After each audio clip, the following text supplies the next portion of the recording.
Hi, welcome to Journey with Jenney, and in this video I'm actually going to be talking about marathon training, and in particular hitting the dreaded wall. So this book is called Marathon, The Ultimate Training Guide, Advice, Plans, and Programs for Half and Full Marathons. It's by Higdon, who is a contributing editor of Runner's World, and it's with Hal's marathon training plans is actually how I did my I think all my marathons, all 6 of them. I think I found his plan and used the novice beginner one and did that one each time, even as I got more experience. So what I want to say is definitely use a plan if you're going to be running a marathon. If you're running a shorter distance, even if you're running a half marathon, the truth is that you could get away with not really training for it. However, once you get to the marathon distance, 26.2 miles, it's a whole different ballpark, and you want to avoid injury. You have to worry about nutrition. You have to know the cadence of how you ought to be running and how much you should be running leading up to the event. And there's such a thing as increasing and then tapering off, so that before you get to the event, you're actually a little bit well rested. You don't want to be going so hard all the way to the end.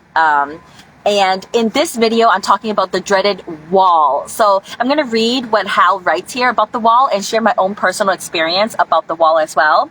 So glycogen and the wall. So a term frequently used by marathoners is quote unquote hitting the wall. So please comment below. Have you ever run a marathon? And if you have run a marathon, have you hit the wall? I know 100% that I have hit my wall at least 3 times. My first marathon, which I'm going to talk about a story after this. And then in the Antarctica one, I completely hit a wall a little bit past halfway through. It was brutal.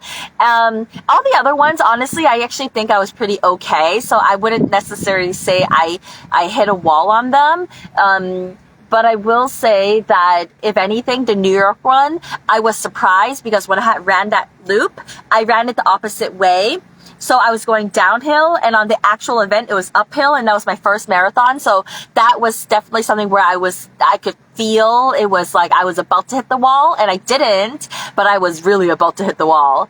Otherwise, the Marrakech, the Queenstown, and the Berlin marathons, easy peasy. They were so, not flat, but they were easy going in a sense. So anyways, so hitting the wall, this usually occurs around 20 miles into the race, about the time that the body runs out of energy.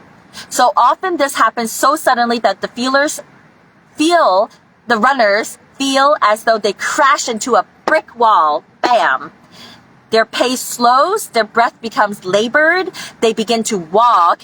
Finishing becomes a struggle, then more of a struggle. It can be said that the first half of the marathon is 20 miles long, the second half, 6.2 more. So, I definitely felt this. So in my first marathon, I was running 26.2 miles, and the most I had ever done leading up into that was 12 miles. So I was ill-equipped. I had not even done a half marathon by that point.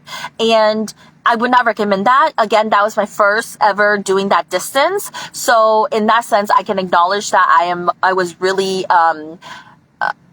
ill trained for that event. And that's why I recommend reading books like this and doing plans. So physiologically, runners hit the wall when they deplete their muscles of glycogen. So glycogen is the sugar-like substance that serves as the main fuel for muscles during exercise. It is stored in the liver and the muscles. And when you run long distances, you deplete your glycogen stores and eventually run out of energy. With glycogen gone, the body begins burning fat, a much less efficient fuel source. So here's the passage. So again, any distances less than 20 miles, you have enough glycogen in your body to sustain that. But once you hit that level where you've used up all of the reserves that you have, then you dip into having to use fat, and then it's a lot more sluggish. So not But not all runners hit the wall. With proper training, you can teach your body to burn fat more efficiently. Refueling on the run with sports drinks and gels adds to your glycogen supply. So for me, that's what I do, you know, drinking not necessarily Gatorade, but actually having like salt capsules, and then also having gels. So I like gummies, jelly beans, gels, there's goo, and there's different brands where it's kind of like this like pudding like consistency, so it's delicious. I love them, and then they're repleting the glycogen in my body. So proper pacing also will allow you to hurdle the feared wall and achieve a peak performance. I'm not kidding when I tell runners seeking last minute advice at expos, start slow. So you want to start slow so you can finish all the way. So in my first marathon, I stopped.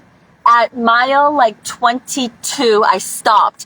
And then the rest of the way, it was so painful. I kept trying to run again, but because I had depleted all the glycogen and I basically just burned all my energy, I was like, I literally could have been crawling. So I made it all the way, but like, oh, it was quite a challenge. I just realized, okay. So, I hope you enjoyed hearing a little bit about the wall, why the wall happens, and also what you can do to prevent it. Actually, I don't like wearing glasses in this. So, if you are preparing for your first marathon, I would love to know. Please comment below. Please feel free to message me. I'm definitely looking to support people who are wanting to do their first marathons ever. I think that running marathons is something where it really is such a benefit to your life, and it's one of those things where once you've accomplished this, if you feel like you can do anything. So thanks so much for watching this video. Please like, subscribe, and I'll see you guys next time. Bye.